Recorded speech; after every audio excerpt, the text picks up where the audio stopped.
Un cœur pour l'œuvre, un cœur pour le service, et un cœur brisé ou humble.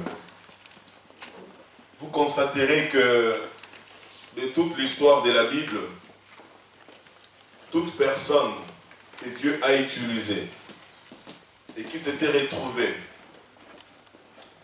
dans ces trois aspects des cœurs, un cœur pour Dieu, un cœur pleinement pour Dieu, un cœur attaché à Dieu, un cœur qui aime Dieu, un cœur qui marche dans la droiture, un cœur intègre. C'est des personnes que Dieu a exaucées. Ce sont les personnes que Dieu a aimées. Et vous allez constater encore que même ceux qui avaient un cœur vraiment consacré au Seigneur, un cœur pour Dieu, lorsqu'ils s'étaient détournés de Dieu, Dieu les a sévèrement repris ou frappés. Pourquoi? Parce que Dieu, par son amour, parce qu'il est jaloux de l'esprit qu'il met en nous, il châtie ceux qu'il aime beaucoup. Et à qui on a beaucoup donné, il lui sera beaucoup demandé ou réclamé.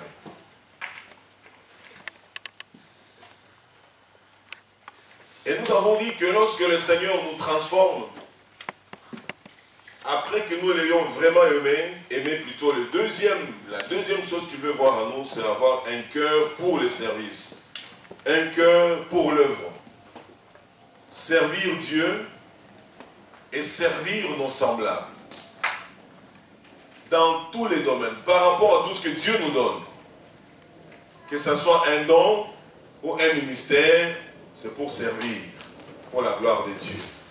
Et le Seigneur veut voir des hommes et des femmes qui servent, qui le servent de tout leur cœur pour glorifier son nom. Un cœur qui est réellement préparé pour le service. Un cœur que le Seigneur a mis à part pour lui. Et enfin, un cœur brisé et humble. Vous savez, le roi Saül, lui, il avait un cœur hautain, un cœur orgueilleux. Mais lorsque il est tombé très bas et que le Seigneur lui a tendu la main par 2 fois pour qu'il revienne vers le Seigneur, son orgueil l'avait empêché de saisir cette opportunité. Et le Seigneur l'avait exclu, et lui et toute sa descendance de la royauté. Par contre, lorsque nous voyons David, c'est lui qu'on appelle, dans la Bible, considère comme l'homme étant le cœur, ayant le cœur de Dieu, selon le cœur de Dieu. Lorsqu'il a commis un forfait, et que le Seigneur est allé vers lui, cet homme n'a pas discuté. Il s'est humilié devant le Seigneur. Et Dieu l'a honoré davantage. Alors, frères et sœurs, c'est bien de prier, mais c'est mieux de contrôler son cœur. Parce que tel que nous sommes assis dans la présence de Dieu ici, chacun de nous entend ce que son cœur lui dit. Chacun de nous fait ce que son cœur lui dit. Si nous sommes là ce matin, c'est vrai, nous allons dire que le Saint-Esprit nous a aidés, mais c'est ce qui se passe dans notre cœur.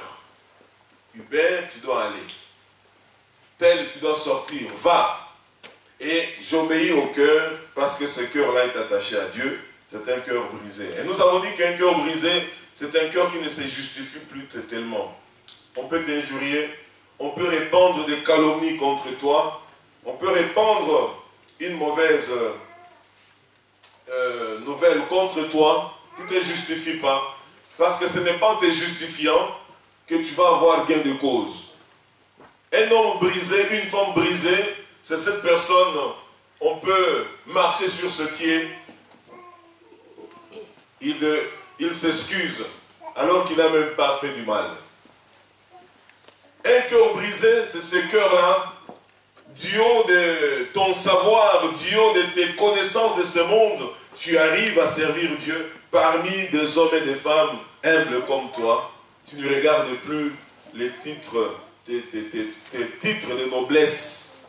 Tu es médecin, tu es avocat, tu es général, ministre, tu es sénateur.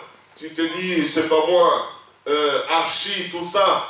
Mais quand tu te retrouves parmi les frères et sœurs, tu es frère dans la masse. Tu fais l'œuvre dans la masse. Tu n'attends pas qu'on t'applaudisse. Tu n'attends pas que les gens prennent le micro pour dire si ça va, c'est grâce à cet homme. Et puis tu commences à grossir ta nuque. Non. Un cœur brisé, c'est un cœur qui s'attend qu'à l'Éternel des armées. On peut me désapprouver, on peut me critiquer, me calomnier. Lorsqu'on a un cœur brisé, c'est quelqu'un qui comprend que Seigneur, ce que je suis, c'est toi. Ce que je serai demain, ça sera toujours toi. Alors, je laisse la gloire entre tes mains. Alors, frères et sœurs, voilà pourquoi la Bible nous dit, tout ce que nous faisons, faisons-le pour notre Dieu, pour sa gloire. Faisons-le de bon cœur, pour sa gloire. C'est ainsi que, bien aimé, lorsque nous avons compris ces trois principes, je pense que nos prières auront un sens devant le trône de Dieu. N'oubliez pas que nous sommes un peuple qui aime beaucoup prier. Lorsqu'on nous demande de carburer, nous oublions qu'il y a toute une série de conditions que nous devons remplir pour que nos prières soient exaucées par le Seigneur. Mais lorsqu'on dit seulement, nous allons prier pour ceci, tout le monde se lève, alléluia, alléluia, je renverse, je fracasse, je brise, c'est tout à fait normal, parce qu'on est habitué à ça. Mais le Seigneur dit que dans un cœur qui est vide, ces prières-là sont des abominations à mes oreilles. Ce peuple me loue des lèvres, mais son cœur est éloigné de moi. Je peux vous apporter le plus beau d'enseignement, le plus puissant d'enseignement. Ça pourrait bénir certaines personnes parce que c'est la parole de Dieu. Mais si ça sort d'un cœur que Dieu n'agrée pas, moi, j'ai déjà reçu ma rétribution. Voilà pourquoi la Bible déclare que le dernier jour, il réunira, il va régner plusieurs. Amen. Amen. Alors, nous avons vu dimanche passé que il y a quelque chose que nous devons garder, plus que toute autre chose, c'est l'état de notre cœur. En tant que père, vis-à-vis de tes enfants, en tant qu'époux, vis-à-vis de ton épouse, en tant que mère, vis-à-vis des enfants, en tant qu'épouse, vis-à-vis de son époux, en tant que frère, vis-à-vis des autres frères, en tant qu'enfant de Dieu, vis-à-vis des païens, contrôlons notre cœur. Ne permets pas à ton cœur de faire pécher tout ton être. Pourquoi Dieu insiste? Parce que le cœur, on ne le voit pas. Il n'y a que toi et Dieu qui connaissait bien l'état de votre cœur et plus loin le diable. Mais c'est plus toi et Dieu. Le cœur ne sort pas pour te dire voilà, il y a ci, il y a ça. Non. Nous avons vu dans ce monde les gens s'entretuer pour le pouvoir.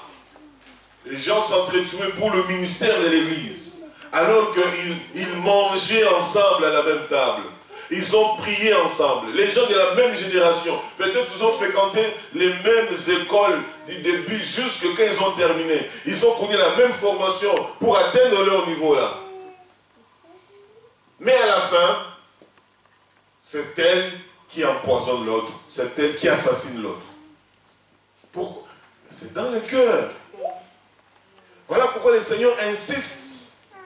Bien aimé, la jalousie, la haine, les rivalités, l'orgueil, tout ça, c'est dans le cœur de l'homme. Et quand ça monte là dans la tête, tout le corps exécute les ordres. Et c'est pourquoi nous devons bien garder l'état de notre cœur. Ce qui est bien avec le Seigneur, c'est que quand tu connais ce qui est caché dans ton cœur, quand tu connais ce qui ronge ton cœur, tu peux faire une démarche. Et quand tu parles à la personne, tu dis, mon frère, ma soeur, je suis venu te dire quelque chose, peut-être ça va te déranger, mais je tiens à ce que je sois complètement libéré. C'est que ça fait un temps Un temps où je ne te supporte plus. Je ne sais pas ce que tu m'as fait, mais je sens que je ne te supporte pas. Aie pitié de moi, pardonne-moi, parce que je ne veux pas que le Seigneur ne puisse exaucer à mes prières. C'est pourquoi je te dis de me pardonner. C'est une démarche difficile, mais mieux vaut le faire, mieux vaut la faire que de rester silencieux pendant que ça ronge à l'intérieur. Voilà pourquoi il y a de l'amertume, voilà pourquoi il y a de la rancune, voilà pourquoi il y a la colère. Tout ça, ça monte du cœur de l'homme. Alléluia. Amen. Alors, tu dois veiller sur ton cœur. Aujourd'hui, le Seigneur est en train toujours de nous préparer à propos de notre façon de prier. Je vous ai dit que le premier diagnostic à poser, c'est que chacun doit se poser des questions. Pourquoi je prie beaucoup, mais mes prières ne sont pas exaucées? Pourquoi je prie beaucoup et je ne vois pas les résultats escomptés? À partir de ça, on peut déjà se poser une question et se positionner par rapport à notre façon de faire. Le Seigneur nous dit dans sa parole qu'il ne nous a pas demandé de le chercher vainement. Invoque-moi et je te répondrai. Je te montrerai des grandes choses, des choses que tu ne connais pas. Invoque-moi. Donc le Dieu que nous servons, c'est un Dieu qui exauce les prières.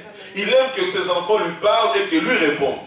Mais pourquoi je prie beaucoup, mais il y a peu de résultats? C'est tout ce que nous sommes en train de voir avec vous, pour que le Seigneur nous aide à nous positionner vraiment, à être des héros dans la vie des prières.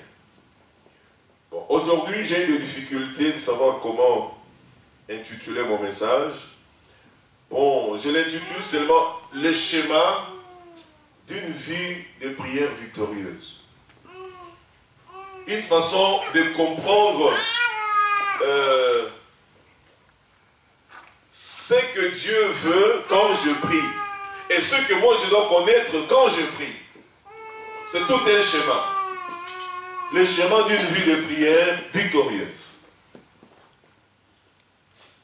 Je tiens à vous dire, bien aimés, que nous avons passé des heures et des heures dans la prière. Et lorsque nous regardons ceux qui nous ont précédés dans la Bible, lorsqu'ils étaient butés à un sérieux problème, ces gens-là, lorsqu'ils décrétaient un temps de prière, ça pouvait être toute une journée et le Seigneur leur répondait. D'autres se sont convenus avec le Seigneur 3 jours de jeûne et prière. Le 3e jour, ils recevaient une réponse. Les autres, c'était 7 jours. Les autres, c'était 14 jours. Les autres, 40 jours. Mais vous et moi, ça fait des années que nous prions. Bien aimé, ça doit nous révolter. Pourquoi ma vie de prière ne porte-t-elle pas les fruits, beaucoup de fruits, et des fruits qui demeurent pour la gloire de mon Dieu? Qu'est-ce que moi je peux apporter à quelqu'un qui ne prie pas pour que cela puisse lui donner l'élan aussi de prier? Vous qui priez, vous priez tout le temps, qu'est-ce que vous avez? Qu'est-ce que vous avez de spécial? Quoi? Dites-nous. Malade, nous sommes malades. Pas de travail, vous n'avez pas de travail. Pas de salaire, pas de salaire. Et alors vous me dites qu'il faut prier. Pourquoi je veux continuer à faire mes petits coups? Là au moins je sais que quand je vends ceci, cela, j'ai un peu d'argent qui rentre. Les gens vont se compromettre comme ça. Mais si le chrétien, nous parvenons à un stade, à un niveau où, lorsque nous prions, il y a des résultats et il y a le reflet de la gloire de Dieu qui nous accompagne, même le pire d'incrédule, en voyant cela une fois, 2 fois, toi, il va se convertir. Il aura la crainte de Dieu. Les chrétiens aujourd'hui, nous prions, mais sans nous attendre en fait à l'intervention de Dieu. La prière devient comme une corvée. Je suis là, je sais que je dois prier de 6h à 7h. Amen. Ah, j'ai prié aujourd'hui, c'est bon. Mais aucune réponse du Seigneur. qu'une intervention du Seigneur. Et ça prend des années, Je dois m'arrêter pour voir, faire le constat avec moi-même, faire le constat avec le Seigneur. Seigneur, pourquoi ça ne marche pas? Mais pourquoi les autres qui m'ont précédé, ça veut marcher? Est-ce que tu as changé? La Bible ne nous dit-elle pas que Dieu est le même hier, aujourd'hui et éternellement? Amen. Si, Seigneur, tu as exaucé hier, tu exauces aujourd'hui, tu exauceras demain. Amen. À ce moment-là, je me dis, Seigneur, aide-moi. Apprends-moi comment prier. Viens au secours. Peut-être j'ai pris, mais je n'ai pas de foi. Peut-être j'ai la foi, mais je ne persévère pas. Peut-être je persévère, mais je ne suis pas sanctifié. Peut-être je suis sanctifié, mais je ne suis pas réellement consacré. Tout ça, bien aimé, lorsque tu mets tout, ça fait un tout. Et c'est ce qui fait la force de la vie de prière. Tout ça mis ensemble. Peut-être j'ai pris beaucoup, mais dans mon cœur, je n'ai pas d'amour pour mes frères et sœurs. J'ai pris beaucoup, mais il y a des rivalités dans des familles. J'ai pris beaucoup, mais dans le couple, il n'y a pas attente. Tant qu'il n'y a pas entente dans le couple bien-aimé, je vais prier, mais nous sommes en désaccord. Et quand on est en désaccord, le Dieu d'accord n'est pas là pour bénir. Alors, frères et sœurs, c'est un exercice assez simple à faire, que chacun de nous puisse se diagnostiquer lui-même. Est-ce que Dieu exauce encore mes prières? Regarde les années antérieures, comment tu as marché avec le Seigneur. Est-ce que Dieu exauçait beaucoup? Oui. Pourquoi? As-tu lâché quelque chose? T'es-tu compromis ou compromise dans quelque chose qui a fait que Dieu s'est détourné de toi pendant un temps? Rentre vers ton Dieu et écoute-le. Cet enfant prodigue que le papa écoutait tout le temps, que le papa bénissait tout le temps, cet enfant s'était révolté contre son père un jour. Pourquoi? Il voulait recevoir son héritage. Il est allé loin de son père avec son héritage. Dès qu'il est allé, il y a eu coupure de communication entre lui et son père. Il ne parlait plus avec son père. La conséquence, le malheur est entré dans sa vie. Mais il avait rassemblé son courage pour retourner vers son père, n'est-ce pas? Qu'il en soit ainsi pour nous. Ayons ce courage-là. Seigneur, je reviens vers toi. Apprends-moi comment prier. Dans cette société où beaucoup de gens sont incrédules, dans cette société où nous voyons, bien aimé, la méchanceté, la cruauté, nous sommes dans un monde de méchants. J'ai parlé avec un frère hier, quelque part, il dit que la société fait parfois 70 millions de bénéfices. Et vous voyez que les ouvriers ne reçoivent rien, mais les dividendes, ce sont les actionnaires qui se les partagent. Et puis quand ça le prend comme ça, il dit non, on va délocaliser. 300 boulots à la trappe, nous allons en Slovénie ou en Slovaquie, je ne sais pas. Les gens n'ont plus le cœur pour ça. Alors Seigneur, dans cette société où tu veux maintenant que nous vivons par la foi, j'ai la foi, mais mes prières ne sont pas exaucées. Seigneur, j'entre en procès avec toi. Montre-moi comment prier. Qu'est-ce que je dois corriger pour être exaucé, entendu par toi? Montre-le-moi. Frères et sœurs, c'est très important. Parce que la vie chrétienne, c'est la maîtrise de la parole de Dieu. C'est la louange, l'adoration, la célébration. Tout ça, ce sont des sortes de prières. Amen. Amen. Je connais la parole et je prie. Ce sont les deux modes de vie qui doivent accompagner chaque chrétien.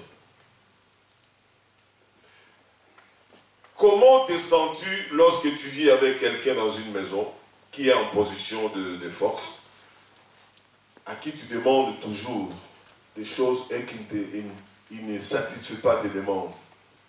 Soit ton grand frère, ta grande soeur, ton père, ta mère, ta tante, ton oncle. Mais il ne satisfait toujours pas. 1 mois, 2 mois, 1 an, 2 ans, 3 ans, tu vas toujours rester dans cette maison-là. Je ne pense pas. Tu vas tirer aussi ton plan, n'est-ce pas? Mais c'est que je ne suis pas aimé ici. Je dois aller chercher là où on peut m'aider. Voilà pourquoi beaucoup quittent maintenant la présence de Dieu, vont chercher des choses qui n'honorent pas Dieu, et lorsqu'ils ont semblant des réponses positives, ils disent, au moins ici on nous répond. Là-bas on ne me répondait pas. Mais qui est derrière ta réponse? Est-ce que c'est Dieu, c'est un homme ou c'est l'ennemi? C'est ce qu'il faut savoir. Alors, nous allons rentrer dans le schéma d'une vie de prière victorieuse. C'est que chacun de nous doit avoir à son esprit. De façon pratique, bien aimé, nous allons avoir à notre esprit ce que nous devons réellement faire dans notre marche chrétienne. Je suis chrétien pourquoi? Pour échapper à l'enfer? Pour échapper aux démons? Ou je suis chrétien parce que Dieu veut que je puisse rentrer dans un schéma qu'il a déjà tracé pour que je puisse vivre sa vie sur cette terre? Genèse 1er. Nous commençons dans à lire ce premier texte. Genèse 1, verset 26 à 28. Mon introduction était un peu assez longue plutôt. C'était pour nous repositionner. C'est pour que nous puissions comprendre. Je viens à l'église faire quoi? Je reçois les messages, les enseignements de Dieu pour en faire quoi? En fait, c'est ça. Cette introduction m'a interpellé moi-même. Et que ça puisse nous aider tous.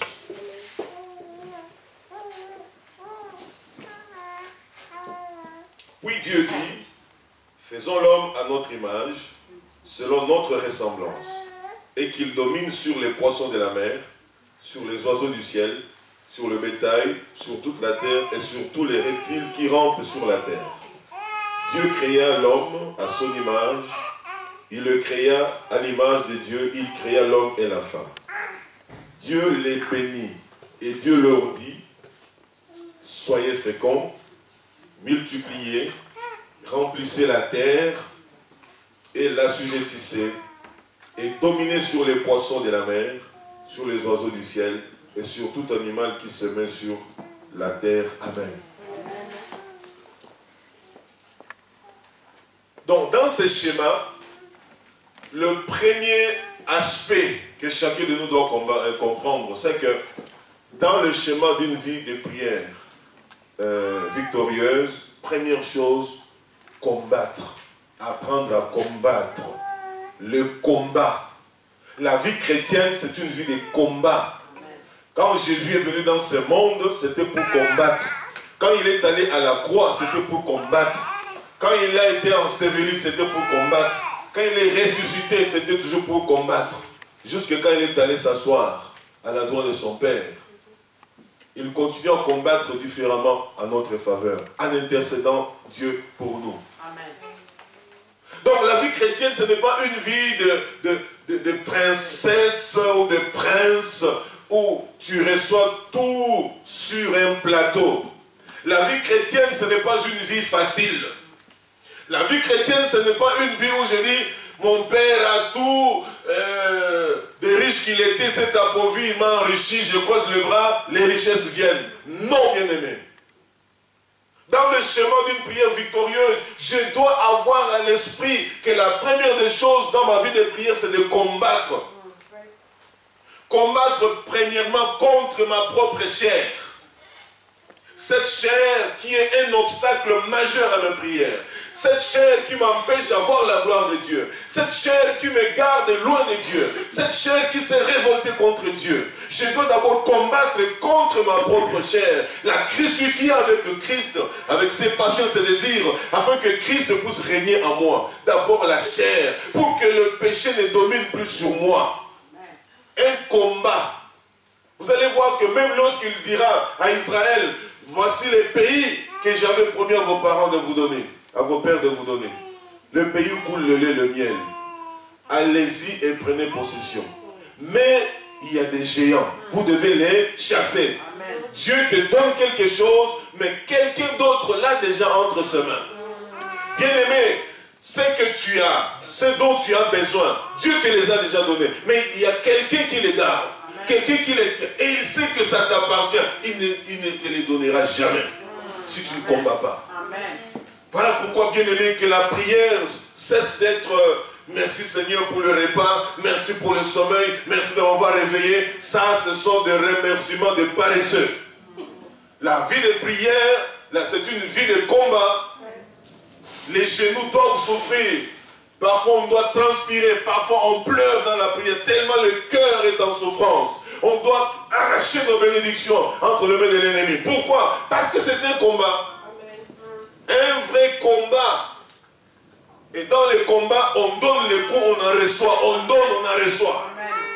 Ce n'est pas parce que j'ai reçu 2-3 coups et que le combat est fini. Non, non, non, non, non, non, non, non.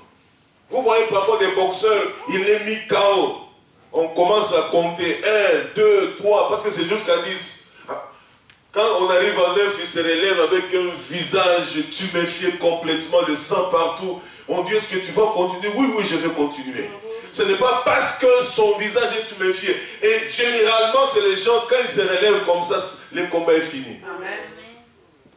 Lorsqu'on se lève ses bras, il ne voit même plus très bien. Tellement tout est... Il prend la coupe, il va donner à sa chère épouse qui crie là-bas. Hey. Elle est plus que vainqueur, n'est-ce pas? Amen. Alléluia. C'est un combat, bien-aimé, la vie de prière. Le Seigneur dit à l'homme, sois fécond, tu dois te multiplier, remplir la terre et l'assujettir et puis dominer. Dieu n'a pas dit que tu vas dominer sur les hommes. Dieu n'a pas dit que tu vas dominer sur la femme. Dieu n'a pas dit que tu vas dominer sur l'église. Dieu a dit que tu vas dominer sur les oiseaux du ciel, sur les reptiles, sur le bête, sur le poisson. Tu vas dominer sur les éléments de la nature. Amen. Mais aujourd'hui, nous avons changé notre façon de faire les choses. Nous dominons sur les hommes. Et voilà pourquoi aussi parfois nos prières ne sont pas exaucées. Tu n'as pas reçu de la part de Dieu la domination sur ses enfants. Non. Sur les éléments de la nature. Récemment, je ne sais pas ça s'est passé dans quel pays, quelqu'un avait posté sur Facebook des frères et sœurs qui priaient quelque part et puis il y avait une tornade qui menaçait. Une tornade. On filmait la tornade, ça venait, ça avait déjà fait des dégâts partout ça passait. Alors, il y a quelqu'un qui filmait et des frères et sœurs qui intercédaient au nom de Jésus, au nom de Jésus, il chasse, au nom de Jésus. Bien aimé, c'était filmé et vous voyez que la tornade est en train de passer ailleurs. C'était passé et puis ça s'est dissous. Il y a à peine 3 semaines, j'avais oublié vraiment d'enregistrer sur ma page à moi. Vraiment, j'ai dit, voilà, les gens qui ont compris c'était un combat. Ils étaient peut-être en campagne ou bien ils étaient en train de prier dans un endroit bizarre. Ils se sont dit, si la tornade passe ici, c'est fini. On va tout ramasser. Ils ont prié. C'était des anglophones. C'était vraiment un combat. Et ça a pris à peu près 12 minutes. Hein. Filmé, vraiment filmé. Et vous voyez la tornade, comment il tourne, il commence à se dissiper, et puis c'est fini. Alors ils ont commencé à crier Alléluia, Alléluia, ainsi de suite. J'ai dit, mais il y a encore des gens qui comprennent ces choses. Si ce n'est pas aux Philippines, c'était des gens avec des yeux compliqués là. Ça doit être aux Philippines ou bien de ce côté-là. Alléluia. Oh bien-aimés, aujourd'hui, nous sommes dans un confort, des chrétiens dans le confort. Bien manger, bien dormir, bien s'habiller, bien se maquiller, bien... On fait tout ça. Un confort, mais quand il s'agit de la prière, la lourdeur vient. L'ennemi ne te laissera pas tranquille. Il ne te facilitera pas la vie de prière. Voilà pourquoi c'est un combat. Le Seigneur a dit à l'homme, hein, tu vas sois fécond, multiplier, assujettir la terre. Est-ce que c'est facile? Ce n'est pas facile. Si tu ne combats pas, il n'y aura pas de fécondité. Si tu ne combats pas, il n'y aura pas de multiplication. Et pourtant, tu as dit, pas de combat, tu ne vas pas dominer. Tu seras tout le temps dominé. Alors, lève-toi et crie devant le Seigneur. Mais dans un cœur qui glorifie le Seigneur. Alléluia. Oh, bien-aimé. Deutéronome 28, verset 7. le chemin d'une vie de prière victorieuse. Ça doit nous encourager à prier. Ça doit nous encourager à combattre. Donne-moi, Seigneur, vois même ma misère, Seigneur, comprends. Mais le Seigneur ne combat pas à ta place quand toi tu ne combats pas. C'est quand toi tu combats que le Seigneur vient rentrer dans ton combat.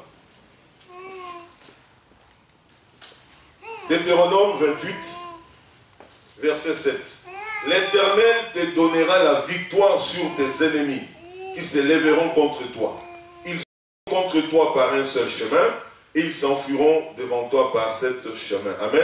Amen. L'Éternel te donnera la victoire sur tes ennemis qui se lèveront contre toi.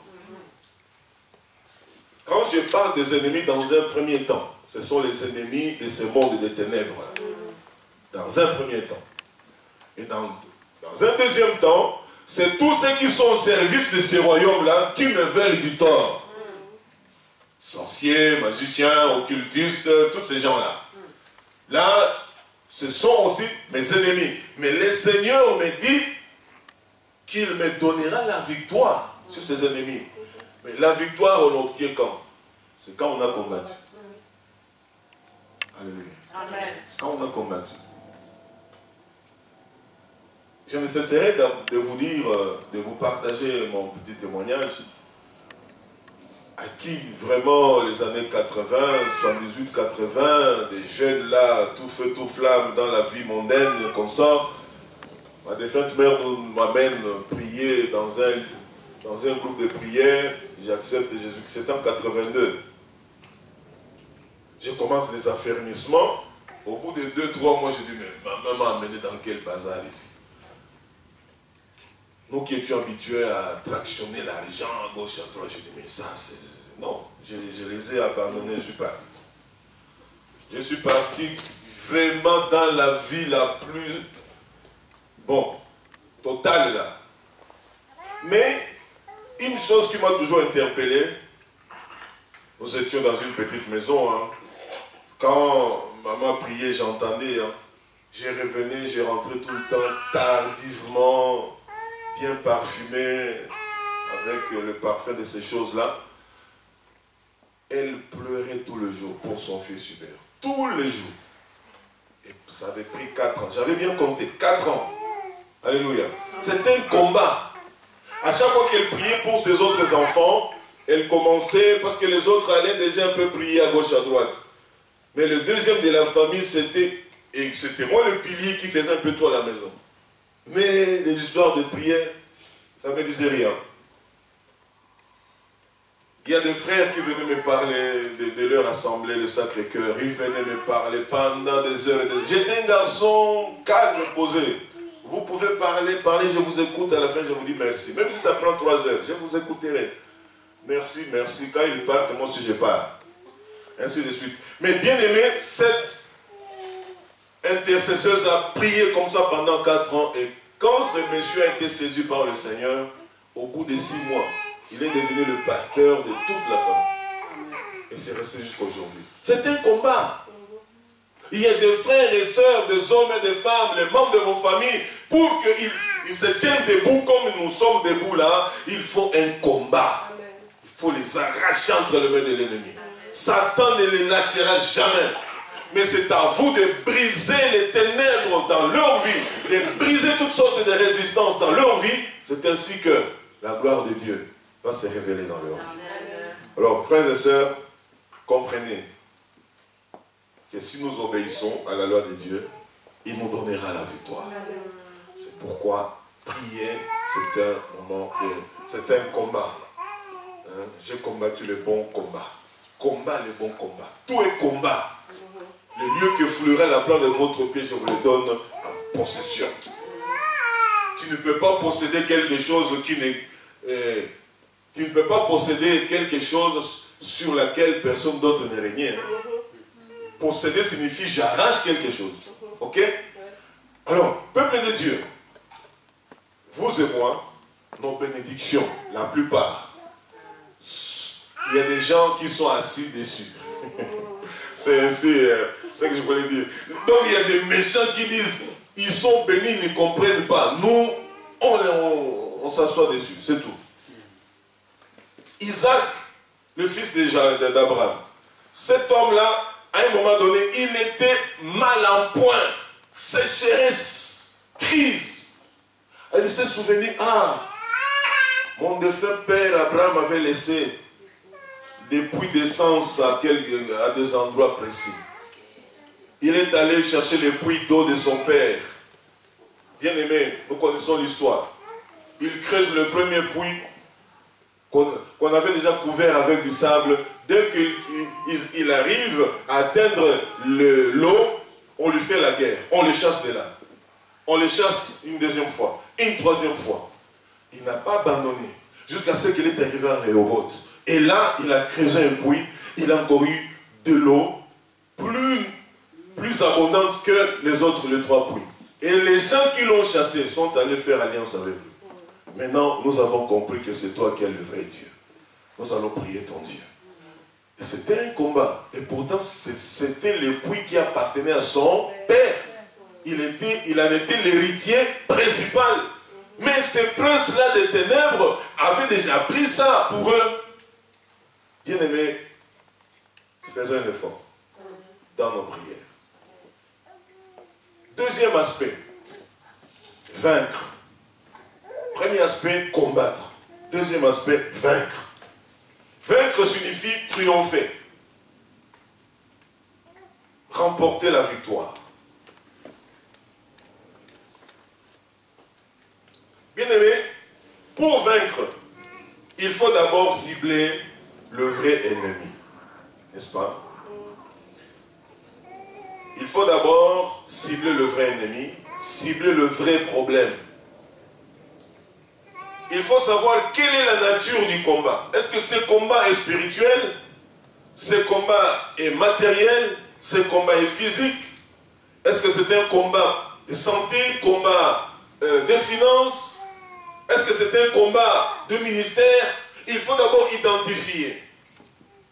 Ce que nous faisons souvent, nous entrons dans les combats spirituels avec trop de confusion dans la tête. Ce qui fait que vaincre l'ennemi que je ne maîtrise pas, c'est moi qui me fatigue.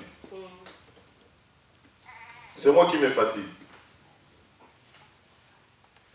Je me souviendrai encore les années 90, lorsque on avait envahi, Irak avait envahi Koweït. L'Afrique aussi, à un moment donné, avait envoyé ses militaires, et particulièrement le Sénégal. Et ils se retrouvent sur les champs. L'Europe avait fourni des armes. Des militaires sont arrivés sur les champs, ne sachant pas manier plutôt les armes qu'on leur avait données. Mais c'était des militaires. Heureusement que la couverture de protection occidentale était tellement forte que ces gens-là ont été sauvés de justesse. C'est quelque chose qui m'a marqué. Ces années-là, pour ceux qui suivaient les informations, les gens de notre âge, ils savent ce que je dis. Je me rappelle encore, c'était un jeu, le jeu d'Afrique, jeu d'Afrique centrale, quelque chose comme ça. Ça devait se passer à Nairobi. Alors, les Congolais zaïrois de l'époque devraient aller, les cyclistes. C'était la course sur vélodrome. Et lorsque le commissaire d'État a commandé le vélo, il a commandé le vélo de course normale. Il se retrouve là-bas, c'est des gens qui n'avaient jamais couru dans des vélodromes. Les vélos étaient tout neufs. Aucun n'a été qualifié. Vous comprenez un peu? Parce qu'on doit d'abord cibler le problème, cibler l'ennemi. Quelle est sa carrure? Quelles sont ses capacités? Qu'est-ce qu'il a comme garnison? Qu'est-ce qu'il a comme force de frappe? Ils sont en quel nombre? Il faut calculer tout ça, connaître les combats. Voilà pourquoi, bien aimé, on n'entre pas dans les combats spirituels par plaisir, parce que je suis enfant de Dieu. Il y a les 7 fils de Séva avaient aussi été entrés aussi dans un moment de combat spirituel. Nous vous chassons au nom de Jésus-Christ que Paul prêche. Ainsi de suite. Les démons leur ont dit, mais Paul nous le connaissons, Jésus nous le connaît. Et vous qui êtes-vous? Ils n'avaient pas bien évalué les combats, la nature du combat. Frères et sœurs, n'entrez pas dans un moment de combat spirituel à la va-vite. Parce que les conséquences peuvent être fâcheuses. C'est pourquoi le Seigneur nous prévient.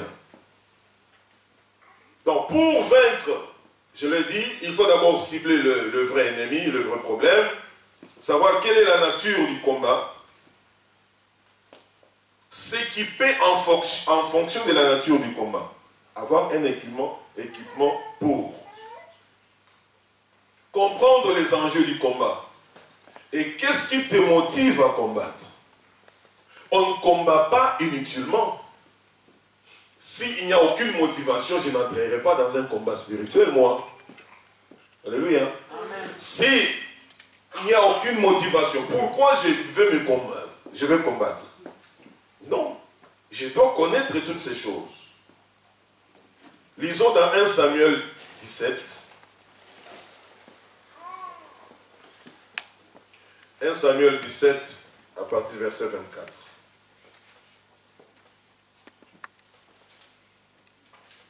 Il faut connaître la nature du combat.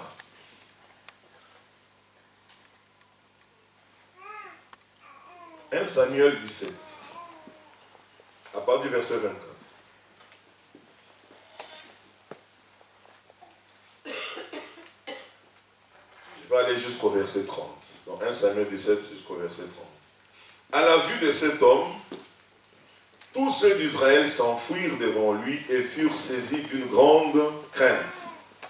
Chacun disait, avez-vous vu s'avancer cet homme? C'est pour jeter à Israël un défi qu'il s'est avancé. Si quelqu'un le tue, le roi le comblera de richesses. Il lui donnera sa fille et il affranchira la maison de son père en Israël. David dit aux hommes qui se trouvaient près de lui, que fera-t-on à celui qui tuera ces Philistins et qui ôtera l'opprobre de dessus d'Israël? Qui est donc ce Philistin, cet incirconcis, pour insulter l'armée du Dieu vivant? Le peuple, répétant les mêmes choses, lui dit, c'est ainsi que l'on fera à celui qui les tuera. Quoi? C'est que nous venons de lire au verset 25. Si quelqu'un les tue, le roi le comblera de richesses, il lui donnera sa fille et il affranchira la maison de son père en Israël. Verset 28. Eliab, son frère aîné, qui l'avait entendu parler à ces hommes, fut enflammé de colère contre David. Et il dit, pourquoi es-tu descendu? Et à qui as-tu laissé ce peu de brebis dans le désert? Je connais ton orgueil et ta malice, et la malice de ton cœur. C'est pour voir la bataille que tu es descendu. David répondit, qu'ai-je donc fait? Ne puis-je pas parler ainsi? Il se détourna de lui pour s'adresser à un autre et fit les mêmes questions. Le peuple lui répondit comme la première fois. Amen. Amen. Il y avait un sérieux problème. Un colosse de Philistins qui était là, qu'on appelait Goliath, qui terrorisait tout un peuple.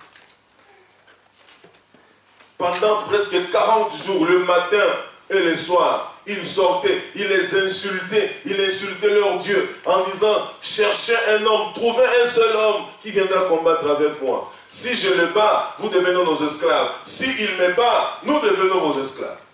Pendant 40 jours, matin et soir, donc 40 fois 2, 80 jours. Quand ils sortaient, les gens tremblaient. Et c'était des militaires bien formés. Combien d'enfants de Dieu, lorsqu'il y a de sérieux problèmes, ils commencent à reculer. Ils doutent même de leur propre prière. Bien-aimés, ne pas avoir foi en Dieu, ne pas persévérer, ne pas placer sa confiance dans les promesses de Dieu, c'est une insulte devant les Seigneurs. Ces hommes commencent à reculer. Et ces jeunes hommes, ils posent la question, ils disent, mais que fera-t-on à celui qui va détruire cet homme-là? C'est pourquoi je vous ai dit, qu'est-ce qui doit te motiver dans ton combat spirituel? Qu'est-ce que tu vises? Qu'est-ce qui t'attend à la fin? Sachez bien, bien aimé, que derrière la montagne Derrière la montagne, l'obstacle, il y a ta bénédiction. Il faut déplacer cette montagne-là. Il faut déplacer l'obstacle. Parce que derrière, il y a la bénédiction. C'est derrière qu'il y a le salaire. C'est derrière qu'il y a la rétribution. Alors on lui dit, c'est lui qui va tuer cet homme.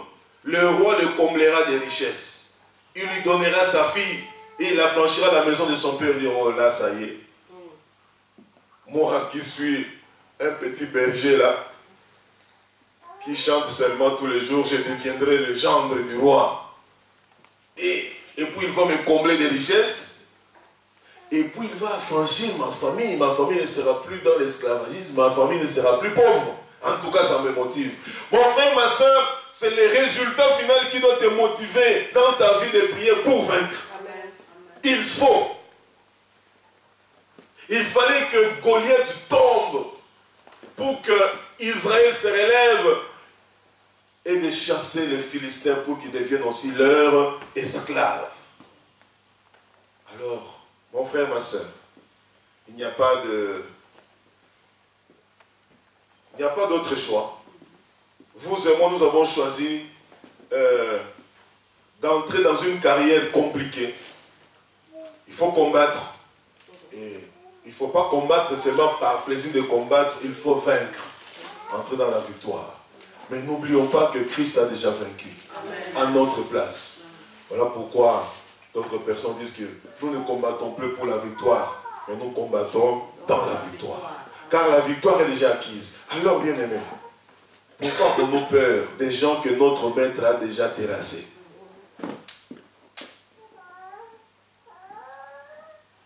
La Bible, dans Apocalypse, est en train de nous décrire un peu ce qui doit motiver notre foi, ce qui doit motiver notre schéma de prière victorieuse. Dans Apocalypse 2,7, la Bible nous dit, à celui qui vaincra, je lui donnerai à manger de l'arbre de vie qui est dans le paradis.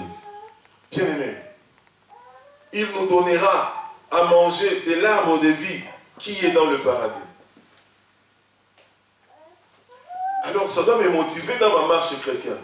Ça doit me motiver à prier parce que je sais qu'à la fin, quand j'aurai vaincu toutes les épreuves à travers lesquelles je suis en train de passer dans ce monde, le Seigneur me réserve de manger à l'arbre de vie qui est dans le paradis. Oh, quelle gloire! Seigneur, je préfère encore souffrir, me battre, mais pourvu que je puisse remporter la victoire pour atteindre ces lieux-là. Le Seigneur dit à celui qui vaincra. Ok? Pas celui qui entrera dans la victoire, mais à celui qui vaincra, c'est-à-dire celui qui aura combattu, celui qui aura possédé, celui qui aura terrassé ses ennemis, à celui-là je lui donnerai. Apocalypse 2, 26 à 28. À celui qui vaincra et qui gardera jusqu'à la fin mes œuvres, je lui donnerai autorité sur les nations. Alléluia. Amen. Oh. Prions, bien-aimés, pour la victoire. Prions pour vaincre. 26 à 28. À celui qui vaincra et qui gardera jusqu'à la fin mes œuvres, je donnerai autorité sur les nations. Il les pètera avec une verge de fer, comme on brise les vases d'argile, ainsi que moi-même, j'en ai reçu le pouvoir de mon Père, et je lui donnerai l'étoile du matin. Oh, ça doit me rassurer, ça doit me motiver, que lorsque je vaincrai, il y a cette couronne-là qui m'attend au ciel. Cette couronne qui m'attend. Et lorsque je veux terrasser ces esprits, les géants qui agissent en Belgique, les princes des ténèbres qui a gardé beaucoup de gens liés dans ces pays, dans les choses inutiles. Lorsque je veux le vaincre, c'est ainsi que les trésors que Dieu a réservés pour moi dans ces pays, je vais les ramasser. Et ça va remplir ma maison. Mais tant qu'ils ne sont pas encore tombés, bien-aimés, nous allons nous fatiguer à prier. Nous devons prier pour vaincre. Alléluia. Amen. Prier pour vaincre. Apocalypse 3, verset 5. Celui qui vaincra sera revêtu Ainsi de vêtements blancs, je n'effacerai point son nom du livre de vie, et je confesserai son nom devant mon Père et devant ses anges. Lorsque j'ai la victoire, le Seigneur confesse mon nom devant son Père et devant ses anges. Voilà encore un héros. En 2014, dans la ville de, dans la commune de, dans le quartier tel, sur l'avenue tel, sur la rue tel, il est là. Père, je confesse que c'est un héros. Les anges, je confesse que c'est un héros. Vous devez lui assister tout le temps. Parce que c'est un héros. Les anges n'assistent pas les fainéants. Les anges n'assistent pas les négligents. Les anges n'assistent pas des hommes et des femmes qui courbent les chines devant leurs ennemis. Les anges viennent auprès des héros. Vaillant héros, c'est vrai que tu es faible, mais tu sais qui est en toi. Lève-toi, va. Et quand tu te lèves, tu vas. Les anges sont là maintenant pour te protéger. Amen. Alléluia. Et il confesse ton nom devant son Père. Père, agis. Voilà pourquoi quand tu es un héros sur cette terre, toutes tes prières seront exaucées au ciel. Pourquoi? Parce que le Seigneur Jésus va tout le temps rappeler ton nom auprès de son Père. Alléluia. Amen. Et je confesserai son nom devant mon Père et devant ses anges. Quel privilège. Quel est ton combat, bien-aimé? Combat de famille? Nous, Africains, c'est vrai, nous devons nous le dire, la plupart de nos combats, à 70%, sont d'abord des combats de famille. Quand je parle de famille, il y a la famille linéaire, mais particulièrement cette famille-là élargie. Cousins, cousines, tantes, oncles, neveux, nièces, beaux-frères, belles-sœurs. Il y a des choses compliquées là-dedans. Si tu n'arrives pas à remporter cette victoire-là, je pense que ce sera un peu difficile pour que tu puisses percer. D'abord, la famille. Les 25% maintenant, c'est les à côté, à gauche, à droite. Mais la famille, c'est terrible. Si vous êtes issu d'une famille des générations avant, étaient déjà des chrétiens, il faut se lever et dire merci Seigneur pour cette grâce que tu m'as faite. Mais je continue maintenant à combattre. Mais il y a des gens qui doivent d'abord trouver solution dans leur propre famille. Apocalypse 3, verset 12. Celui qui vaincra, je ferai de lui une colonne dans le temple de mon Dieu, et il n'en sortira plus. J'écrirai sur lui le nom de mon Dieu et le nom de la ville de mon Dieu, de la nouvelle Jérusalem qui descend du ciel, d'auprès de mon Dieu. Et mon nom nouveau. Amen. Amen. Quand tu remportes des victoires, Dieu est en train de te donner un nom nouveau. Amen. Un nom nouveau. Voici mon héros dans tel domaine. Voici cet homme, je fais de lui une colonne dans ma maison. Sur toi, beaucoup de gens viendront bâtir leur vie. En tout cas, j'irai auprès de ma soeur telle, j'irai auprès de mon frère tel, demander conseil, demander aide de prière, ainsi de suite. Parce que tu es déjà une colonne. Une colonne, c'est ce qui supporte. La plupart des gens rentrent dans les combats spirituels, ce sont des poids légers. C'est ce qu'on dit en boxe, des poids plumes. En 93, si ma mémoire est bonne, il y a un serviteur de Dieu qui n'est plus de ce monde, était de passage dans l'église où nous évoluons, c'est à Scarbeck. C'est quelqu'un que moi j'avais déjà connu, que Dieu utilisait beaucoup dans les moments de délivrance et comme ça. Alors, quand il est passé à l'église, on a fait toute une semaine, et les 3 derniers jours, il a demandé au peuple de Dieu de jeûner. Bref, les jours de la prière, c'était l'hécatombe. L'hécatombe dans l'église. C'était terrible. Alléluia. Amen. Ce qui m'anime à vous partager ce message, c'est parce que, cet exemple, c'est parce que les filles d'accueil, les sœurs d'accueil, les frères de service d'ordre, quand les gens tombaient à gauche à droite, quand ils allaient porter ces gens-là, eux aussi tombaient. Donc vous entendez maintenant les noms de 2 ou 3 personnes qu'on appelait à gauche à droite. Frère, frère, frère. Les gens tombaient partout. Les diacres de l'église commençaient à nous appeler, nous autres là. Frère, viens ici. Moi je dis, tu es diacre, non? Pourquoi? Parce que bien aimé, lorsqu'on n'est pas habitué à combattre, et qu'on combat quand même, on est des poids plumes. Des poids plumes. Ce que je vous dis est vrai. Dans les combats spirituels, il y a des catégories. Il y a des frères et des sœurs que Dieu a déjà élevés à un niveau tel que quand il entre dans les combats spirituels, il ne faut pas les juger. Il est déjà tellement loin avec le Seigneur. Fais ce que tu es capable de faire à ton niveau et arrête-toi là. Alléluia. Arrête-toi là. Parce qu'il y a des poids lourds. Je me rappelle, avec l'apôtre Chusso, on avait tenu une grande croisade là, d'évangélisation à King, et puis c'était un séminaire de famille, voilà. Les derniers jours, c'était délivrance et délivrance. J'avais assumé la responsabilité de l'équipe de l'intercession consort. Bien aimé, on a prié, fatigué. On était fatigué.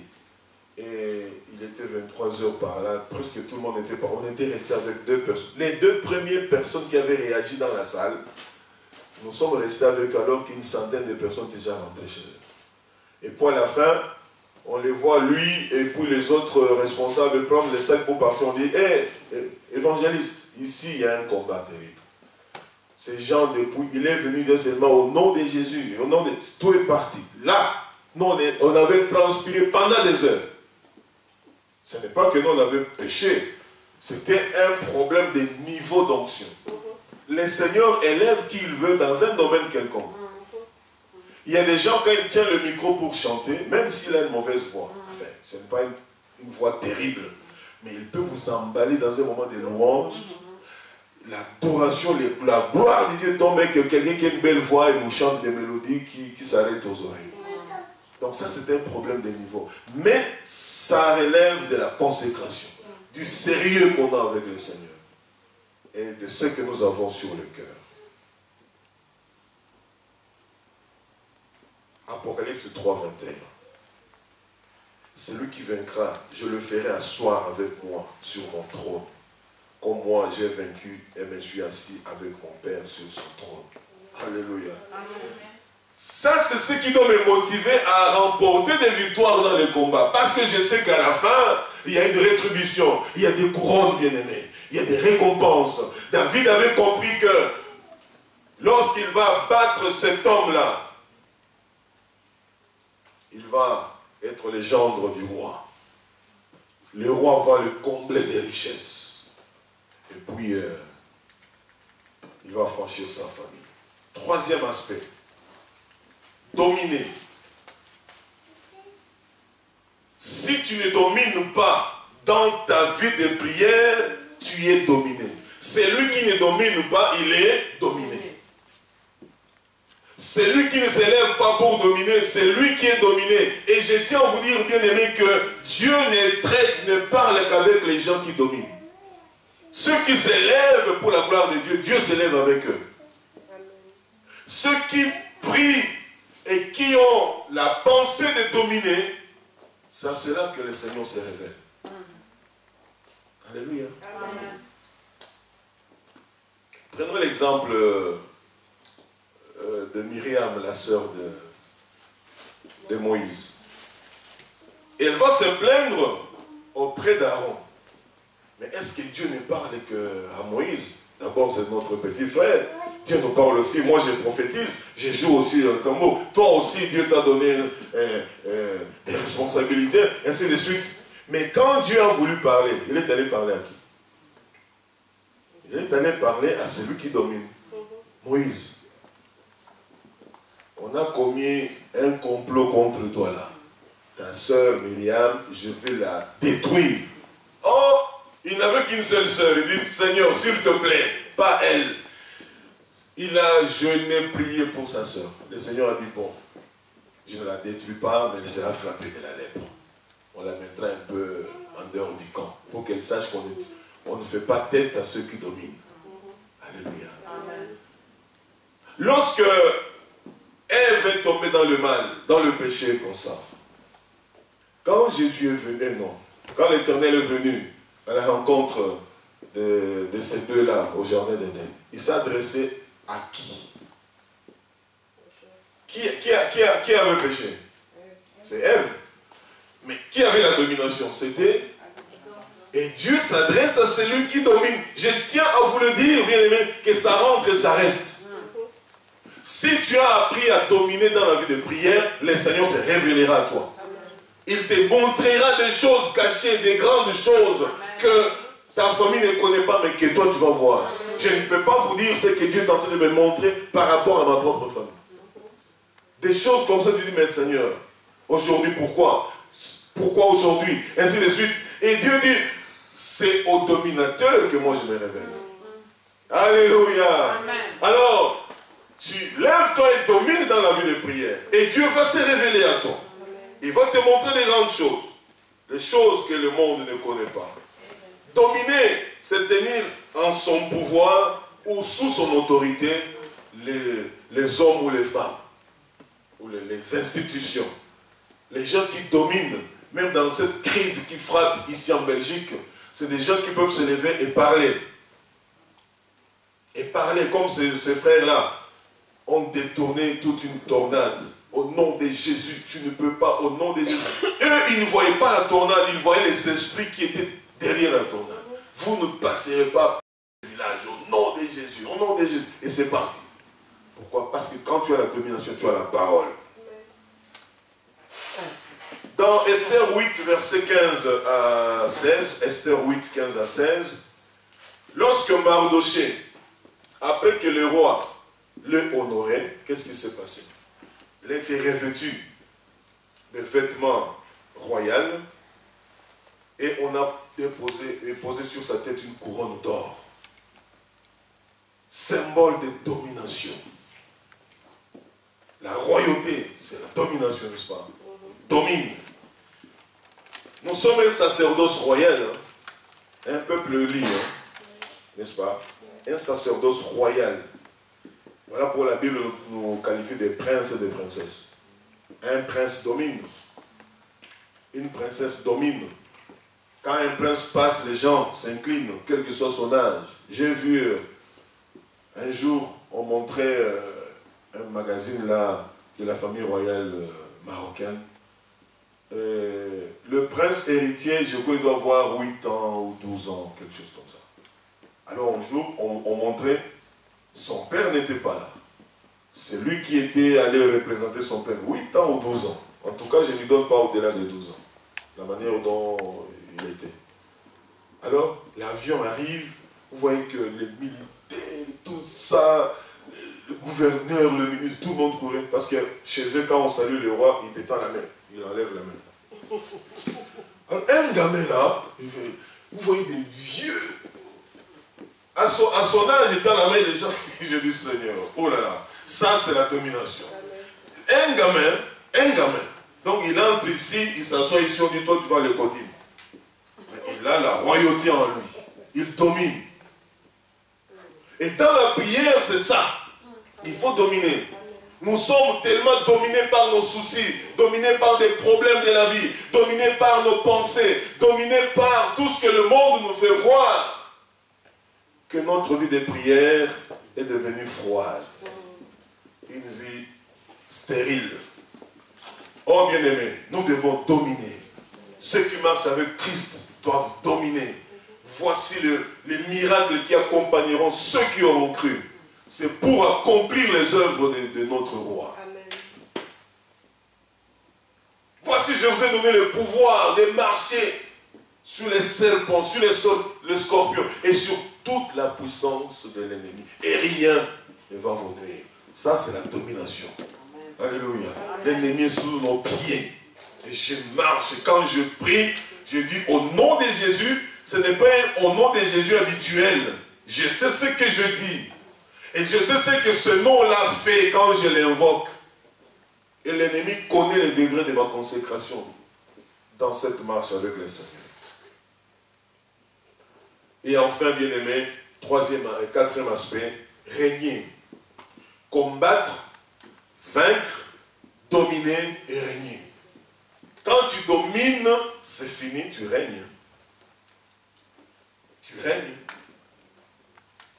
Régner, c'est avoir le contrôle. Régner, c'est avoir la main sur quelque chose. Régner, c'est tenir le levier des commandes. C'est toi qui commandes le navire. C'est toi qui commandes ce gros engin qui doit voler dans le ciel. On t'appelle commandant de bord, tu règnes. Alléluia. Mais tu ne peux pas régner sans combattre. Tu ne peux pas régner sans vaincre. Tu ne peux pas régner sans dominer. Tu dois passer par ces étapes-là pour atteindre la gloire de notre Dieu. 2 Timothée 2, verset 12, et on clôture par là. 2 Timothée 2, 12.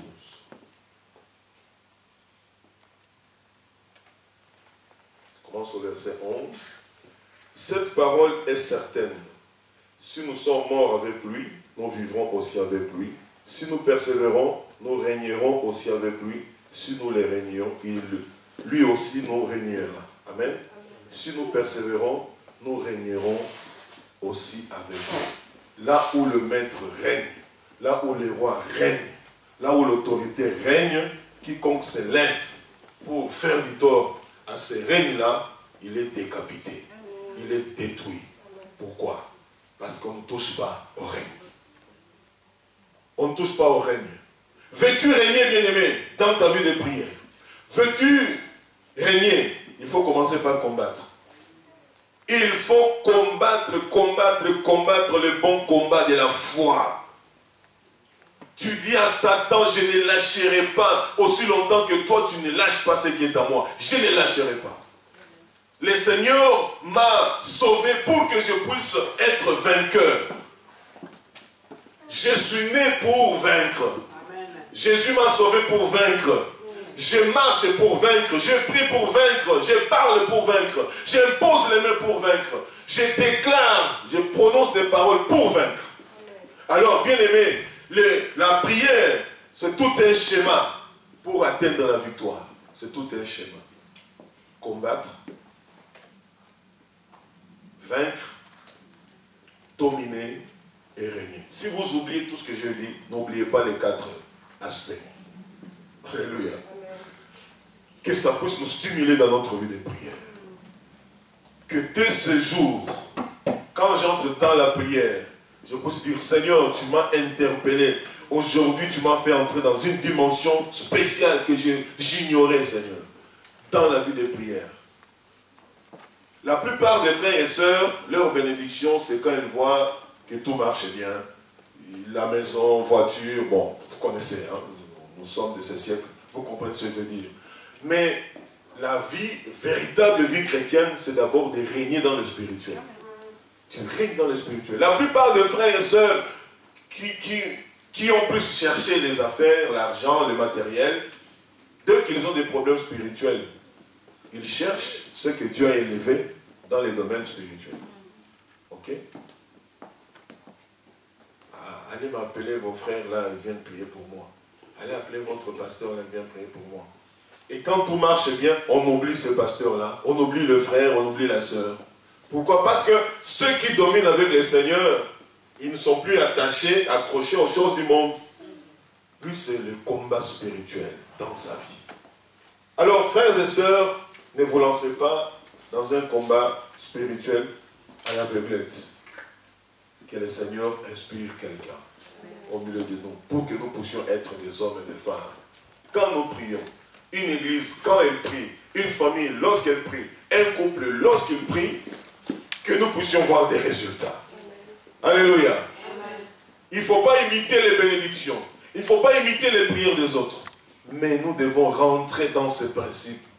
Saint-Esprit, enseigne-moi. Apprends-moi. Jésus-Christ, enseigne-moi. Apprends-moi. Quand le Seigneur priait, il dominait. N'est-ce pas? Ils étaient dans la barque. La barque était presque engloutie par des vagues. On le réveille, il dit, mais maître, ne t'inquiète-tu pas que nous sommes en train de périr, de mourir là?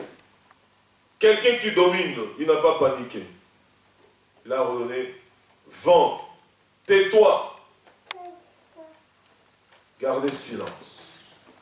Le vent se tue et la mer se calme.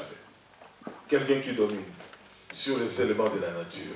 Bien-aimés, n'allez pas dominer sur les membres de vos familles, ne dominez pas sur les frères et sœurs que Dieu vous a donnés dans votre église.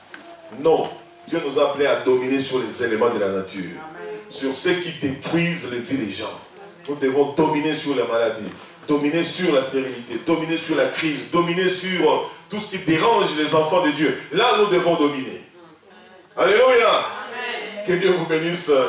Et que cet enseignement puisse aider quelqu'un au nom de Jésus-Christ. Nous pouvons nous lever, bien-aimés, et prier. Demander à notre Dieu d'accomplir ces trois aspects dans notre vie. Alléluia.